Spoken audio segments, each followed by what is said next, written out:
ख्वाब जिनके ऊंचे और मस्त होते हैं, ख्वाब जिनके ऊंचे और मस्त होते हैं, इम्तिहान भी उनके जबरदस्त होते हैं। इसी के साथ मैं अभय रोस्टर क्लासेस के यूट्यूब चैनल पर एक बार फिर एक नई क्लास के साथ आपके सामने हाजिर हुआ हूँ और मैं यही समझता हूँ कि आप सभी अच्छे होंगे और जबरदस्त होंगे और मेरी क्लास को रेगुलर देख रहे होंगे। ठीक है, इसी के साथ मैं पॉलिनोमियल की आज बेसिक क्लास आपके सामने लेके आया हूँ और इसे थोड़ा अच्छे तरीके से डिजाइन मतलब अच्छे तरीके से समझाने की कोशिश करूंगा, जिससे आपके प्रत्येक एक पॉइंट जो क्लियर हो जाए।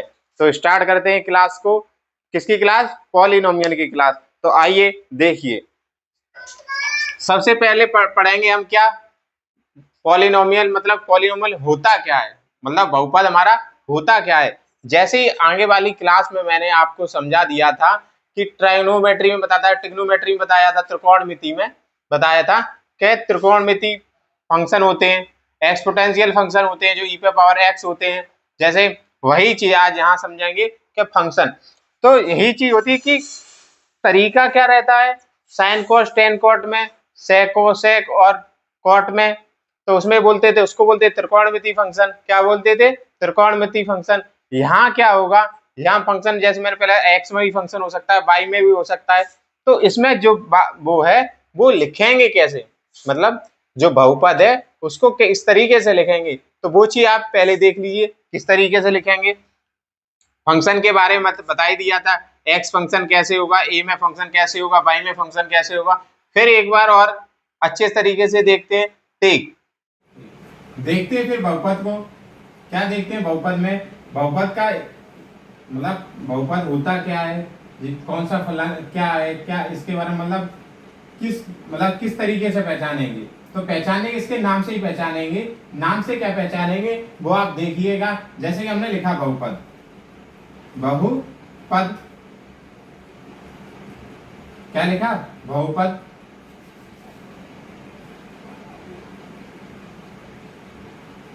बहुपद मतलब कि पॉलिनोमियल। पहले इसके नाम से ही समझते हैं, क्योंकि हर एक किसी का कॉन्सेप्ट का जिस तरीके से जब बहुपद है, जैसे त्रिकोणमिति है, जैसे और जियोग्राफी है, इस तरीके से नाम रखे जाते हैं। तो उनमें के नाम में ही वो चीज होती है जैसे जिसके बारे में जानकारी हो। ठीक, तो हमने क्या देखा कि हमने ये देखा जैसे जैसे पढ़ा होगा आपने, एक वचन बहुवचन पढ़ा था, एक वचन द्विवचन बहुवचन पढ़ते हैं, तो उसमें यही होता है जैसे बहु लिखा है तो का मतलब ये होता है कि काफी बहु प्लस पद, अनेक पदों का समूह। क्या? अनेक पदों का समूह। बहु माने अनेक होगा, अनेक पदों का समूह। उस अनेक पदों को जब ऐड कर दिया जाता है तब एक बहुपद का निर्माण होता है। क्या होता है? एक बहुपद का निर्माण होता है। ठीक, आगे बात समझ में? ठीक, बहुपद के बारे में समझ गए। अब जैसे कि इसमें ये पूछा जाता है कि जे एक वो बीजगणितीय फलन है। क्या है? बीजगणितीय फलन है। तो इस फलन को मतलब पहचानेंगे कैसे कि ये बहुपद है। अब जैसे कि मैंने आपको पहले ही वो डिफाइन करके दिखा दिया है, मतलब कि जिससे मुझे जल्दी लिखने में आसानी हो। तो उसमें क्या होता है, जैसे बहुपद को दो तरीके से डिफाइन किया है। एक तो आपके पदों के आधार पर, मतलब कितने पद हैं, मतलब बहुपद में कितने पद हैं। एक पद है तो एक पदी, दो पद है तो दो पदी, और तीन पद है तो त्रिपदी। और जैसे शून्य बहुपद है जिसमें एक भी पद नहीं है। कैसा है? जिसमें एक भी पद नहीं है। अब पद का मतलब नहीं है तो इसका मतलब कैसे होगा, ये भी हम देखेंगे। ठीक, जैसे कि सभी गुणांक मतलब कि ये रहता है जिसके गुणांक सभी गुणांक कैसे हो? शून्य। कैसे हो? शून्य। तो हमारा क्या होता है? शून्य मतलब कि जीरो पॉलिनोमियल। जब उसका नाम ही जीरो है तो उसका मतलब ये होता है कि सभी गुणांक वो कैसे हैं उसके? शून्य है। तो उसके क्या बोलेंगे हम? शून्य बहुपद बोलेंगे। जैसे हमारा रेखीय बहुपद है, द्विघात बहुपद है। जैसे रैखिक बहुपद मतलब क्या होता है इसके बारे में अब मैंने पहले ही आपको बता दिया। क्या है? घातों के आधार पर। इसमें क्या बताया था? पदों के आधार पर घातों। अब इसमें जो बहुपद में जो बहुपद होगा उसमें जो घातें होंगी, जैसे एक घात होगी, एक घात होने पर उसको क्या बोले? तो बोलेंगे एक घात बहुपद। लेकिन एक घात और दो घातें हुई, मतलब कि सबसे बड़ी वाली घात, मालूम है उसकी सबसे बड़ी वाली घात, उसकी घात एक है। क्या है? एक है। मतलब कि x पावर कितना है? 1 है कि नहीं? तो इसका मतलब सबसे बड़ी घात 1 है और सबसे बड़ी घात 2 है और सबसे बड़ी घात 3 है। सबसे मतलब किसी बहुपद की सबसे बड़ी घात जो उसका सबसे बड़ी वाली घात होती है वो उसके निर्धारण करती है कि किस घात का है। आगे बात समझ में? तो पहले तो देख, जैसे कि एक घात है तो रेखीय बहुपद हो गया, और द्विघात है, दो घात है तो द्विघात हो गया, और तीन घात है तो त्रिघात हो गया, और उस पर अगर चार घात है तो क्या चतुर्घात बहुपद होगा। और जैसे अचर बहुपद, अचर बहुपद का मतलब, अब आप एक बात समझ लीजिए कि अचर और चर मैंने आपको बताए थे, चर और अचर में आपको बता दिया था कि चर और अपर में क्या होता है, चर आपका वेरिएबल होता है। क्या होता है? चर आपका वेरिएबल होता है, वेरिएबल। मैं इसको बार बार हर क्लास में बताने की इसलिए कोशिश करता हूं क्योंकि इसका बहुत यूज होता है कि आप तो अभी छोटी क्लास में या बड़ी क्लास में या कॉम्पिटिटिव एग्जाम में जाएंगे तो वहां पे इसका बहुत यूज होता है।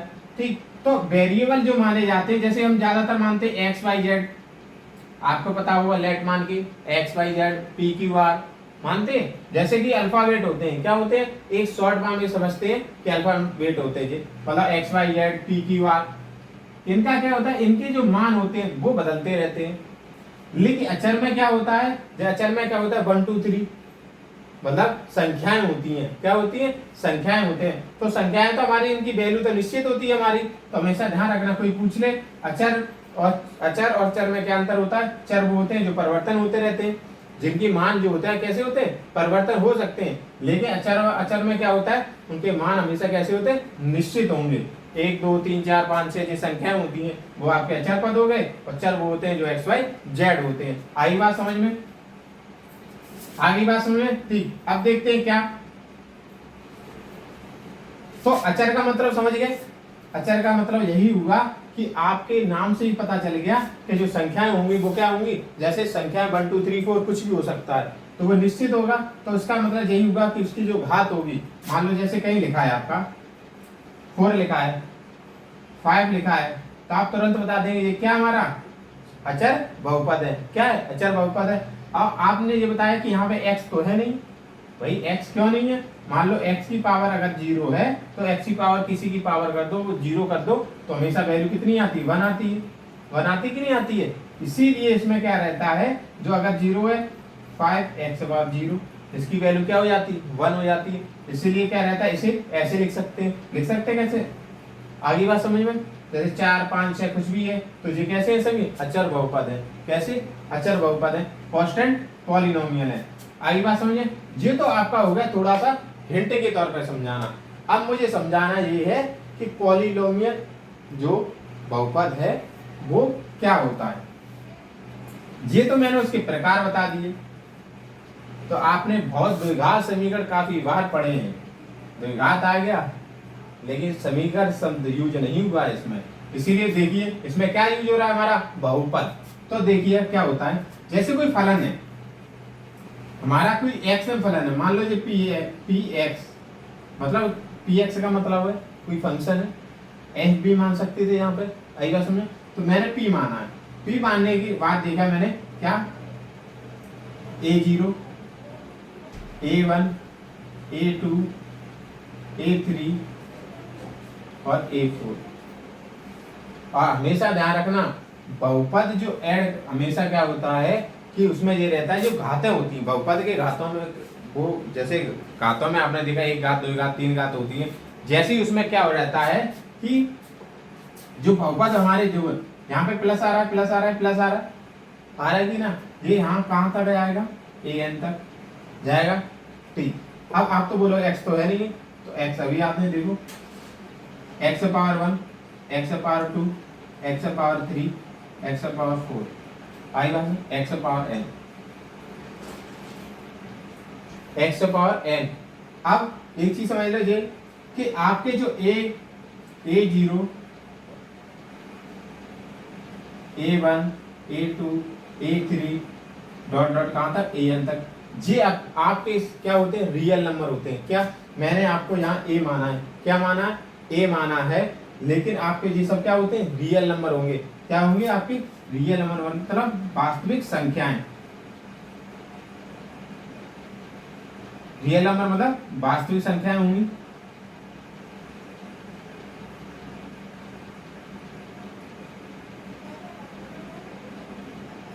क्या होंगी? आपकी वास्तविक संख्या होंगी। क्या होंगी? आपकी वास्तविक संख्या। लेकिन एन जो होता है, जो एन जो होता है वो आपका क्या होता है? एन जो आपका होता है उसे बोलते हैं ऋणात्मक पूर्णांक। क्या बोलते हैं? ऋणात्मक पूर्णांक। अब आपको समझ में ऋणात्मक का मतलब आप तो ये समझे होंगे कि ऋणात्मक का मतलब ये हो गया कि मतलब कि जैसे कि ऋणात्मक चिन्ह वो आ रहा है, ऋण का मतलब आता है ऋणात्मक, तो आपकी ये गलत फहमी है, क्योंकि ऋणात्मक पूर्णांक क्या होते हैं? Non negative. मतलब क्या होते हैं? Non negative. मतलब कि कोई भी n में जो पावर होगी वो कोई भी पावर, जैसे x पावर 1 है, x power 2, x power 3, x power 4, और यहाँ देखें क्या, यहाँ x पावर 0 है। क्या? x पावर का 0 का मतलब 1 हो जाता है, इसीलिए लिखा नहीं है। तो हमेशा ध्यान रखो a1 a2 a3 a4 यहाँ पे क्या है? हमारी वास्तविक संख्या है। वास्तविक संख्या है मतलब रियल नंबर है हमारे। रियल नंबर में आपके मैंने पहले ही समझा दिया है, रियल नंबर के अंतर्गत आपके परमेय और अपरमेय आ जाते हैं। आई बात समझे? और परमेय को तोड़ेंगे तो उसमें आपको वो क्या बोलते हैं, नेचुरल नंबर 1 से स्टार्ट होंगे, नेचुरल नंबर 0 से स्टार्ट होंगे तो आपके होल नंबर, और आपके जैसे ऋणात्मक की तरफ चलेंगे और पॉजिटिव की तरफ भी चलेंगे तो उसमें क्या हो जाता है? तो आपके इंटीजर बन जाते हैं। आई बात समझ में? ठीक। उसमें वो आपके इंटीजर में कैसे होते हैं? पॉजिटिव इंटीजर और नेगेटिव इंटीजर। तो वही बात सामने आ गई आपकी, नॉन नेगेटिव इंटीजर। क्या? Non negative integer.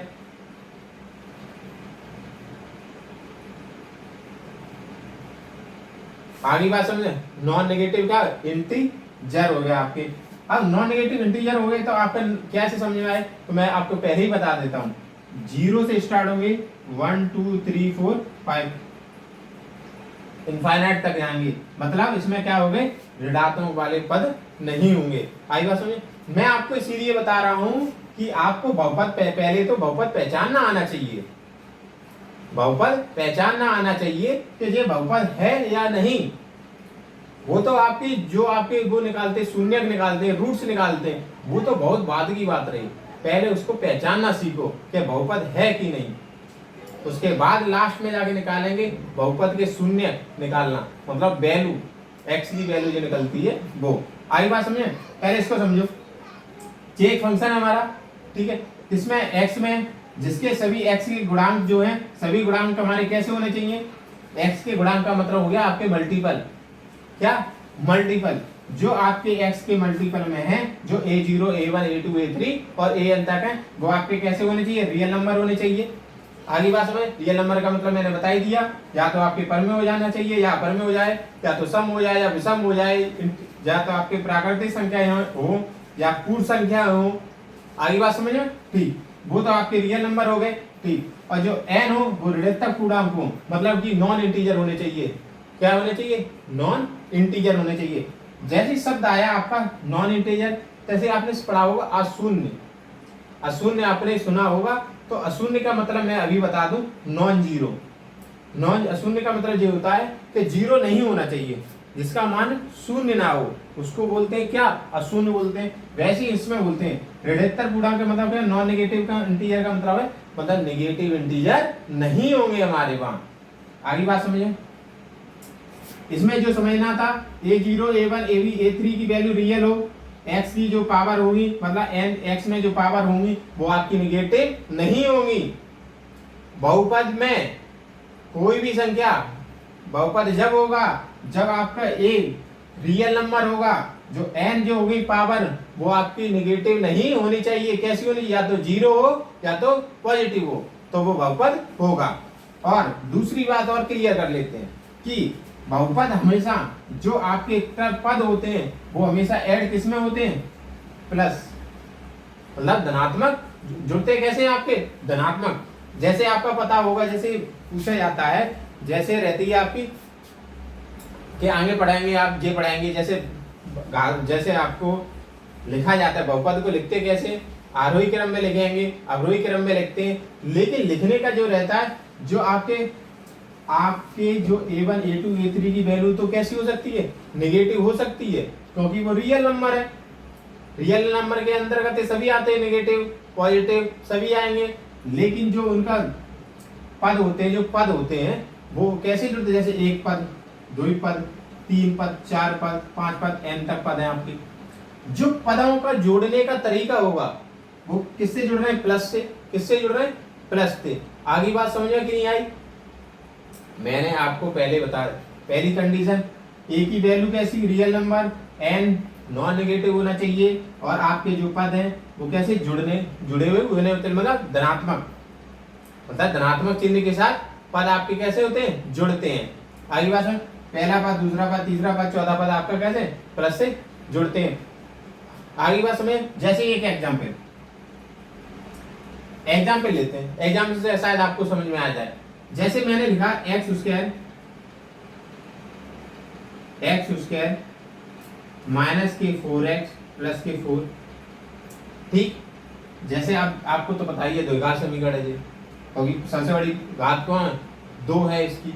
आई बात में द्विघात समीकरण है, तो इसमें क्या रहता है, जैसे एक पद ये होगा, दूसरा पद ये होगा, तीसरा पद ये, 3 पद है। अब आप तो कहोगे इसमें से नेगेटिव आ रहा है, क्या आ रहा है, नेगेटिव आ रहा है। तो देखो पद जो जुड़ते हैं वो कैसे जुड़ते हैं, प्लस माइनस के 4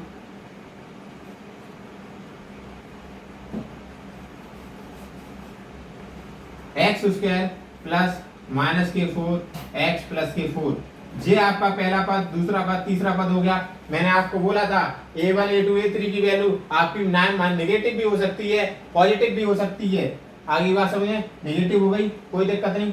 यहाँ आपका क्या है, ए की वैल्यू क्या है, जो एक्स स्क्वायर का गुणांक क्या है, एक्स स्क्वायर का, यहाँ पे एक्स स्क्वायर का गुणांक क्या है आपका, एक्स स्क्वायर का गुणांक कितना है, 1 है। यहाँ पे x का गुणांक आपका कितना है, यहाँ आपका x का गुणांक कितना है, माइनस के 4 है। आई बात समझ में, और x पावर 0 का गुणांक जो कितना है आपका, मतलब कि अचर पद, सीधा रख लो, अचर पद कौन सा है आपका, अचर, वो कितना है, 4 है। कितना है आपका, 4 है। आगे बात समझ में, ठीक, बातें क्लियर हुई, आप समझ गए। बहुपद में जो गुणांक होंगे उनके, वो आपके कैसे रियल नंबर होंगे। जो x में, जो बहुपद में जो पावर होगी वो कोई भी पावर नेगेटिव नहीं होगी। आगे बात समझ में। और उसके मैंने आपको बता दिया, जैसे x एग्जाम्पल से बता दिया, जो उसके गुणांक होते हैं वो आपके कैसे, गुणांक का मतलब क्या हो, जैसे भी क्या है आपके गुणांक है, आपके x के गुणांक है कि नहीं है, x के गुणांक हैं, A1 A2 मतलब A0 A1 A2 AN, ये सब आपके कैसे हैं, आपके रियल नंबर है, ये सभी गुणांक हैं इसके। आगे बात समझे, जो होता है हमारा बहुपद। इसी बहुपद से आपको समझा देता हूं ये वाली बात, ठीक। जैसे आपको मान लिया कि पदों के आधार पर, ये घातों के आधार पर, ये तो आपका हो गया बहुपद, हो गया। इसको शायद मैं ऊपर लिख दूं, ठीक, इससे आपको अच्छे से समझ।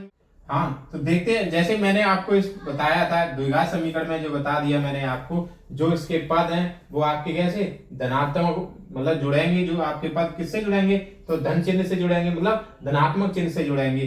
पद धनात्मक चिन्ह से जुड़ रहे हैं, ठीक, बात सही है, बात सही है। फिर आपका मैंने ये बताया था कि A1 A2 A3 और A4 AN तक जो वैल्यू है वो आपकी कैसी हुई, रियल नंबर। अब आपके रियल नंबर है, कैसी रियल नंबर है, तो इसमें एक चीज और देख लीजिए। अगर मान लो कोई बहुपद रियल नंबर में आ गया, जैसे कि बहुपद आपका रियल नंबर में है, जैसे आपका यही मान के चलो, इसमें रियल नंबर क्या है, 1 -4 और 4 गुणांक है, मतलब कि 1 -4 और 4 है। तो ये तो आपके रियल नंबर हो गए। तो बहुपद किसमें, रियल नंबर में है। किसमें बहुपद है, ये तो आपका रियल नंबर में। वैसे ही आप जैसे कि जिसके गुणांक परमेय संख्याओं में हो, परमेय संख्याओं में, तो परमेय बहुपद हो गए।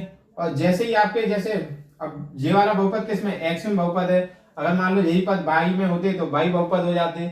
आई बात समझे, रियल नंबर में होते तो रियल नंबर वाला बहुपद, मतलब वास्तविक संख्याओं में बहुपद है। मतलब देखते हैं, एग्जाम्पल से देख लो। जैसे मान के चलो कहीं लिखा, जैसे एग्जाम्पल है कि पूछ सकता है ना, बहुपद किसमें है, परमेय संख्याओं में बहुपद है या फिर आपका सम संख्याओं में बहुपद है, ये भी पूछ सकता है ना। तो देख लो, जैसे कोई भी मैंने वो लिखा 6, तो इसमें जो गुणांक हैं वो आपको देखो एक्स स्क्वायर का गुणांक 1, वाई स्क्वायर वो एक्स का गुणांक 5 और कितना है 6, मतलब एक्स जीरो गुणांक कितना है 6, मतलब कितना है अंक है 1, 5 और 6। तो ये बहुपद किसमें है? बहुपद वास्तविक संख्याओं में, किसमें? वास्तविक संख्याओं में बहुपद है, वास्तविक संख्याओं में बहुपद। आगे बात समझो, जैसे कि लिखा है 1/2 एक्स स्क्वायर प्लस एक्स और 2/3 लिखा है, इसका मतलब ये बहुपद किसमें? परमेय संख्याओं में बहुपद है, परमेय संख्याओं में बहुपद है, बहुपद है। ठीक, अब जैसे कहीं लिखा है आपका, जैसे 2x² माइनस के 4x प्लस के 3 ये लिखा है आपका, तो ये आपका बहुपद किसमें? मतलब कि जो गुणांक होते हैं, गुणांक आपके तय करेंगे कि ये बहुपद कैसा है, मतलब गुणांक ये तय करेगा जो बहुपद। इसमें 1, 5 और 6 है, मतलब कि रियल नंबर है, मतलब कि नंबर है, पॉजिटिव संख्या है, तो धनात्मक संख्याओं में बहुपद भी हो सकता है, आपको रियल वास्तविक संख्याओं में भी बहुपद हो सकते हैं। आगे बात समझ, अब इसको क्या बोलेंगे आपको? ठीक, जैसे आपको जो संख्याएं लिखी संख्याओं में बहुपद है,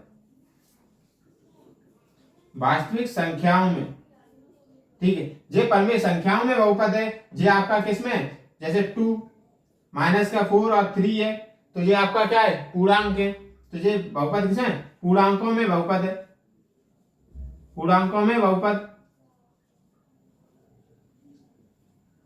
आई बात समझे? देखो जो गुणांक थे, गुणांकों ने क्या बताया, जैसे परमेय संख्या आई उनके गुणांकों में, तो परमेय गुणांक वो किसमें बहुपद? परमेय गुणांकों में। जैसे आपकी माइनस प्लस वाली संख्या आई तो आपकी इंटीजर मतलब पूर्णांकों में, और आपकी जैसे 1/2, जैसे ये वाला क्वेश्चन था 1/2 और 1 और 2/3, मतलब कितने किसमें?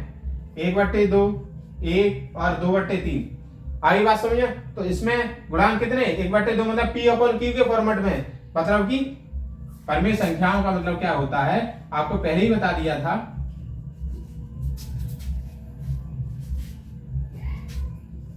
यह आपकी परमेय संख्या है, क्या है? परमेय संख्या। तो परमेय संख्या को कैसे डिफाइन? P/Q के फॉर्मेट में होना चाहिए, किसमें?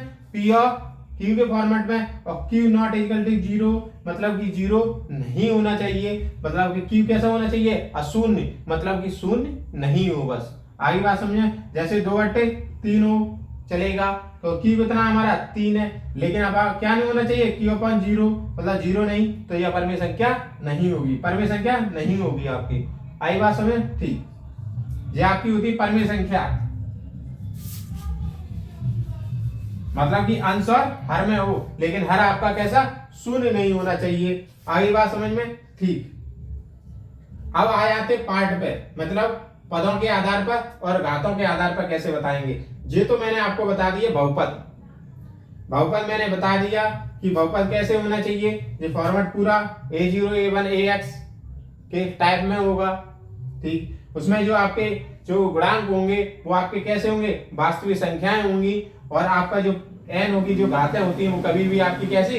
नेगेटिव नहीं होंगी, मतलब ऋणात्मक पूर्णांक होंगी, मतलब कि नॉन नेगेटिव। आई बात समझ में? ठीक, फिर आपने ये बता दिया बहुपद अगर ये किसमें है आपका 1, 5 और 6 जो आपके गुणांक है वो कैसे? वास्तविक संख्या है, तो बहुपद का है वास्तविक संख्याओं में बहुपद है। 1/2 और 1 और 2/3 गुणांक है, तो परमेय संख्याओं में बहुपद है, ठीक। जो आपके 2, -4 और 3 है, जो गुणांक इसके 2, -4 और 3 है, तो ये बहुपद का है पूर्णांकों में बहुपद, मतलब इंटीजर। आई बात समझ में? ठीक, अब आगे देखो, तो इसको अब देखो, इसको ऊपर लिख दो, ठीक।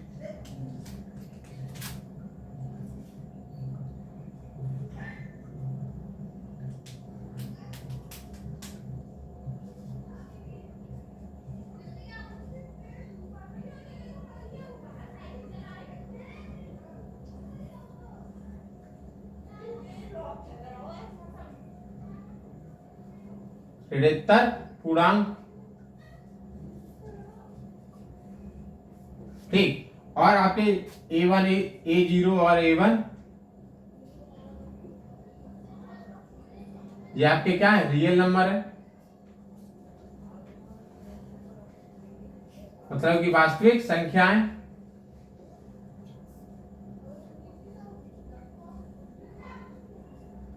ठीक, अब आइए पार्ट पे इसके।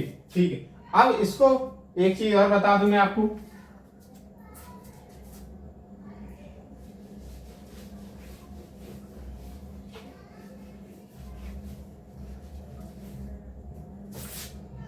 जैसे कहीं लिखा है आपका x⁴,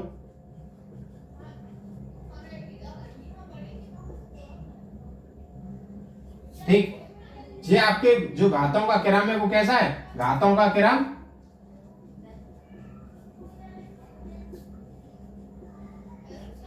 4 3 2। ठीक, घातों का क्रम कैसा है आपका, मतलब कि अवरोही में है। ठीक, मतलब अवरोही क्रम में, घातों का क्रम कैसा है, अवरोही। जैसे ही आप इसको पलटेंगे 2 प्लस के x⁴1 x⁴2 plus 2 x⁴3 plus x⁴4, यहां से घातों का क्रम कैसा है, बढ़ता जा रहा है। घातों का क्रम कैसा है,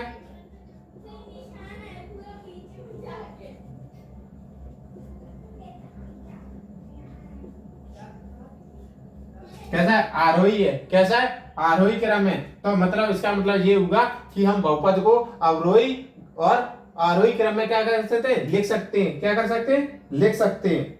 आई बात समझ। तो हम बहुपद को दो प्रकार से लिख सकते हैं, एक तो घातों के घटते क्रम में और घातों के बढ़ते क्रम में, मतलब कि अवरोही क्रम में और आरोही क्रम में। आगे बात समझ में। ठीक, अब देखते हैं क्या, अब पदों के आधार पर, मतलब कि टर्म, क्या, टर्म। ठीक, और घातों का मतलब हो गया। और देखो एक और बात समझ लो, जैसे बहुपद की घात, सबसे बड़ी घात यहाँ पे कितनी है, इस वाले सबसे बड़ी घात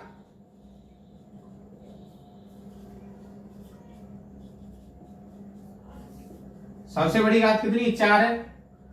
बहुपद की सबसे बड़ी घात 4 है। बहुपद तो इसे बोलेंगे क्या, बहुपद की घात, बहुपद की घात।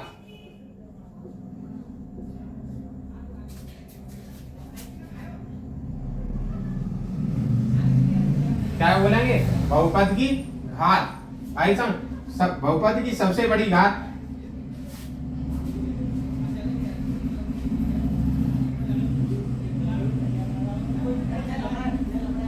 बहुपद की सबसे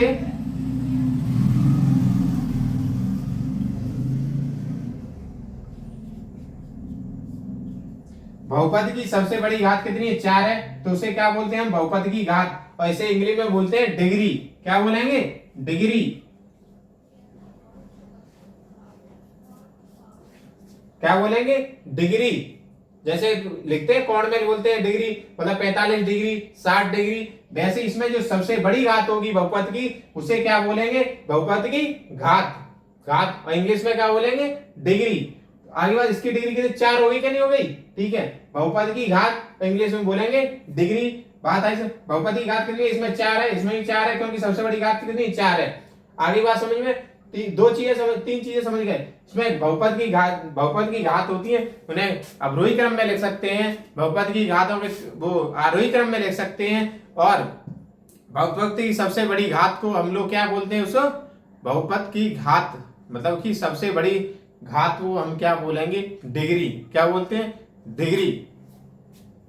जो बहुपद में सबसे बड़ी घात होगी उसे बहुपद की घात बोलते हैं, इंग्लिश में डिग्री। आगे बात समझ में। ठीक, आ जाइए अब। ठीक, अब टर्म के आधार पर, मतलब अब पावर के आधार पर डिफाइन किया गया। इसमें किस पर, पावर का मतलब डिग्री बोल देना इसमें। अब ये डिग्री घातों के आधार पर, मतलब सबसे बड़ी घात की बात की जाती है, इसका मतलब क्या होगा, डिग्री। बात समझिए, इसको डिग्री मैंने क्यों बोला है, क्योंकि बहुपद की सबसे बड़ी घात उसको क्या बोलते हैं, डिग्री बोलते हैं। क्या बोलते हैं, डिग्री बोलते हैं। ठीक है, इसमें क्या बोले, टर्म। तो टर्म के आधार पर आपके एक पद, जैसे एग्जाम्पल में आपका क्या है, जैसे एग्जाम्पल में आपको शॉर्ट बता दे रहा हूं, इसको बाद अच्छे से बताऊंगा। जैसे आपका लिखा है, ठीक, समझ में आ गई बात? ठीक, इसको साफ कर दूं।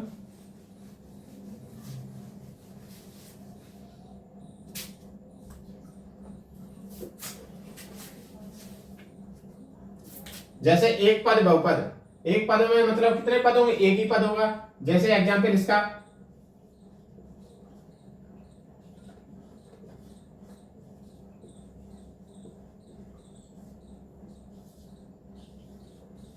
जैसे कैसे पद, जैसे एक्स लिखा है एक पद हो गया, जैसे आपका एक है ये भी एक पद हो गया।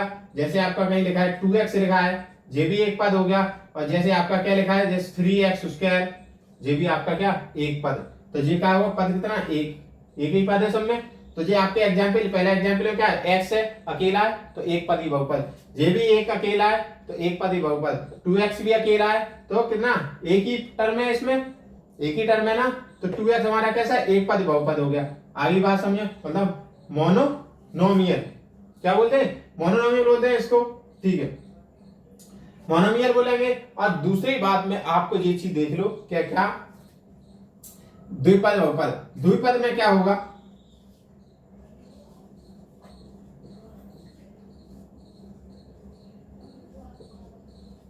जैसे द्विपद बहुपद है, बाइनोमियल, बाइनोमियल में क्या रहेगा आपका, जैसे इसके एग्जांपल, जैसे आपका x प्लस 1 है, एक्स स्क्वायर प्लस के 1, या एक्स पावर 4 प्लस के 1, जैसे कि वाई स्क्वायर प्लस के 2।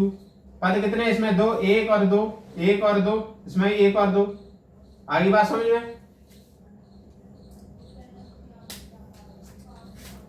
ये पूरा एक बहुपद है, इसमें पद कितने आपके, दो। ये एक बहुपद है, इसमें कितने पद हैं, दो। इसमें ही पद कितने, दो। इसमें ही पद कितने, दो।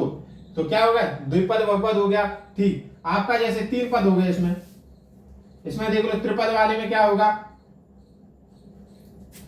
जैसे कि आपके यही बता रहा हूं, त्रिपद में त्रिपदी,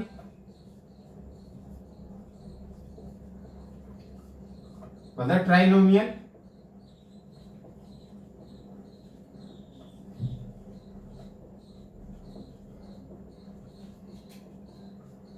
इसके एग्जाम्पल देख लो, इसमें क्या होगा,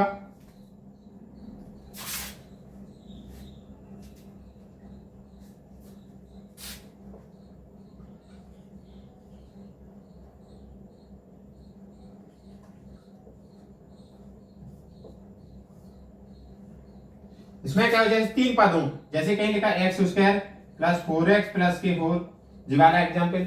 इसमें पद कितने आपके, तीन, एक दो तीन। ठीक है, जैसे ही एग्जाम्पल हो गया, जैसे आपका वाई स्क्वायर प्लस के 3y प्लस के 2, ये आपके कितने पद हो गए, एक दो तीन, तीन पद हो गए, त्रिपद हो गया। आगे बात समझ में है कि नहीं? ठीक, आगे बात समझ, ठीक, देखिएगा। अब शून्य बहुपद, शून्य का मतलब मैंने आपको बता दिया था, जिसके गुणांक कैसा हो, शून्य हो, जिसका गुणांक कैसा हो, शून्य हो, उसको क्या बोले, शून्य बहुपद। जैसे इसका एग्जाम्पल देखो, 0x प्लस 0, 0y प्लस 0। आई बात समझे, जिसके क्या होता है, गुणांक कैसे हो, 0, मतलब शून्य बहुपद का मतलब आप समझ ही गए होंगे। जैसे जिसके सभी गुणांक कैसे, शून्य हो, कैसे हो, सभी गुणांक कैसे हो, शून्य।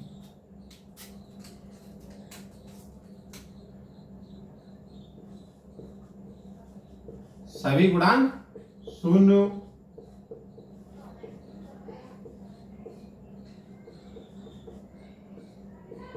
सभी गुणांक शून्य, मतलब कि शून्य बहुपद कहेंगे। आई बात समझ में? ठीक, अब आ जाइए, जैसे आपका एक पद बता दिया, द्विपद जिसमें दो पद हो, त्रिपद जिसमें तीन पद हो, आई बात, शून्य बहुपद जिसके गुणांक सभी गुणांक कैसे हो, शून्य हो, कैसे हो, सभी गुणांक जिसके कैसे हो, शून्य हो। ठीक, आया आप डिग्री में, डिग्री आपको बता दिया, बहुपद की सबसे बड़ी घात, मतलब समीकरण जो भी होगा उसकी सबसे बड़ी वाली घात, उसको क्या बोलेंगे हम, डिग्री बोलेंगे। ठीक, आगे बात समझ, जैसे रैखिक बहुपद, मतलब जिसकी सबसे बड़ी घात कितनी हो, x हो, मतलब अरे x नहीं, मतलब एक हो, इसमें घात कितनी हो, एक हो, इसमें घात सबसे बड़ी घात कितनी हो आपकी 2 हो, इसमें घात आपकी कितनी होनी चाहिए 3, इसमें घात आपकी कितनी 4।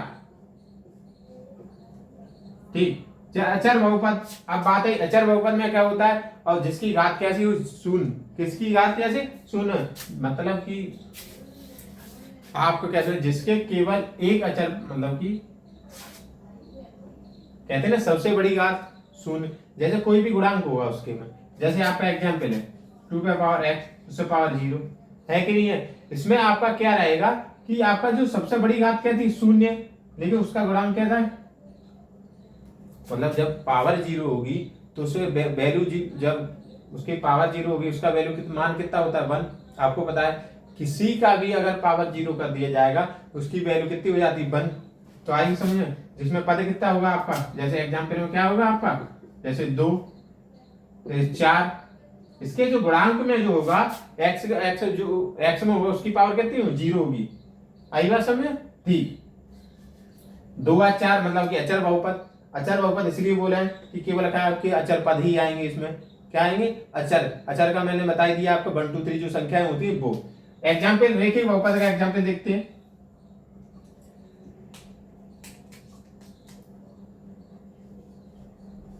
रैखिक का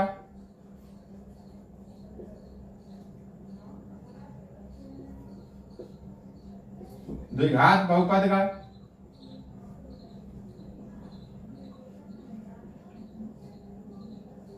आपका क्या त्रिघात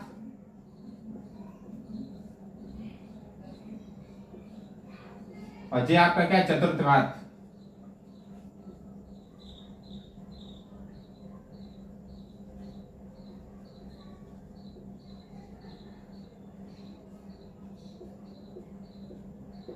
आई बस में। ठीक, अब देखिएगा रेखिक बहुपद का मतलब जैसे कि आपका लिखा है जैसे x प्लस के 1 सबसे बड़ी घात 1 है। ठीक, जैसे आपका y प्लस के 1, जैसे आपका कहीं, अब देखो फंक्शन ये वाला फंक्शन x में, ये वाला फंक्शन y में, ये वाला फंक्शन आपका किसमें z में। आई बात में सभी की पावर 1 है, क्या 1 है, तो एक पावर वाला एक घात वाला क्या होता है आपका रेखिक बहुपद। ठीक, जैसे आपका कहीं x square plus x plus के 1 है, जैसे आपका वाई स्क्वायर प्लस के 1 है, जैसे आपका कुछ पी स्क्वायर जेड मान लो आप, जेड पावर 2 प्लस के 2z प्लस के 1। अब इस वाले में देखना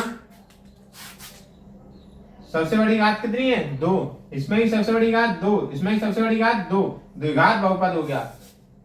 आई बात समझे। सबसे बड़ी घात को क्या बोलते हैं हम डिग्री। ठीक, त्रिघात देखो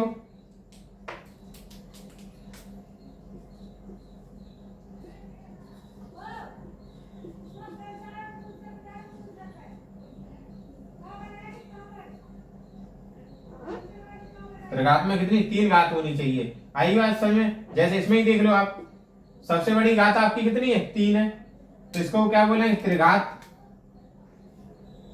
क्या बोलेंगे त्रिघात। चतुर्घात वाले में देख लो, जिसकी सबसे बड़ी घात आपकी कितनी होनी चाहिए 4, x पर 4 है, जैसे y पर पावर 4 प्लस के 2y प्लस के 1। बहुपद का बताया, या तो अवरोही क्रम में घातें होंगी या तो आरोही क्रम में लिख दो। आई बात समझ में। ठीक, सबसे बड़ी घात 4, सबसे बड़ी घात 4 हो गई। ठीक है, इसमें पद नहीं देखेंगे, इसमें काउंट वाली क्या करेंगे घात, सबसे बड़ी घात। इसमें क्या काउंट करेंगे पद, एक पद, 2 पद है कि 3 पद है। आई बात समझ में। और अचर पद में आपको मैंने बता ही दिया है जी, क्या अचर पद का मतलब कोई भी संख्या होगी, कहीं भी कोई भी संख्या लिखी, मान लो 50 लिखी है, तो आपको आप बोलेंगे ये आपके बहुपद है। हाँ है। कौन सा बहुपद है हमारा अचर पद बहुपद है। कौन सा बहुपद है अचर पद बहुपद है। और कोई आपसे कह दे जिसके गुणांक 0 हो, जिसके गुणांक 0 हो तो शून्य बहुपद। कौन सा बहुपद शून्य बहुपद। आई बात समझे। मतलब जिसके टर्म कैसे हो जाएंगे शून्य, मतलब देख लो आप, जिसका गुणांक कैसा हो 0 हो तो शून्य बहुपद हो गया। आई बात समझे। और बहुपद में आपके बस इतना ही पूछा जाता है कि आप जैसे 9th क्लास में अगर बच्चे होंगे तो उसमें ये पूछा है ये बहुपद है कि नहीं है, तो आपको बता देना है कि आपकी कभी भी जो घातें होंगी वो कभी नेगेटिव नहीं होंगी, और जो उसके गुणांक होंगे वो आपके रियल नंबर होंगे। कैसे? रियल नंबर होंगे। तो जैसे आपके एग्जाम्पल में बोलता हूं, जैसे एग्जाम्पल ये होगा, जैसे आपके इंटीजर है तो जैसे उसके गुणांक कैसे, इंटीजर मतलब घातें जो गुणांक है वो प्लस और माइनस में, तो आप समझ जाएंगे ये कैसा वो है हमारा बहुपद का है, में पूर्णांक में बहुपद है। ठीक, और कोई नंबर में दिया है कैसे भी माइनस प्लस, तो उसको ये भी बोलते हैं वास्तविक संख्याओं में बहुपद है। अगर कोई बाई में दिया है, जैसे वाला ये वाला बहुपद जेड में है, तो जेड में बहुपद किसमें? जेड में। आई बात समझ? ठीक, अब इसके बाद करेंगे हम क्या? क्वेश्चन करेंगे। क्या करेंगे? क्वेश्चन करते हैं फिर। ठीक,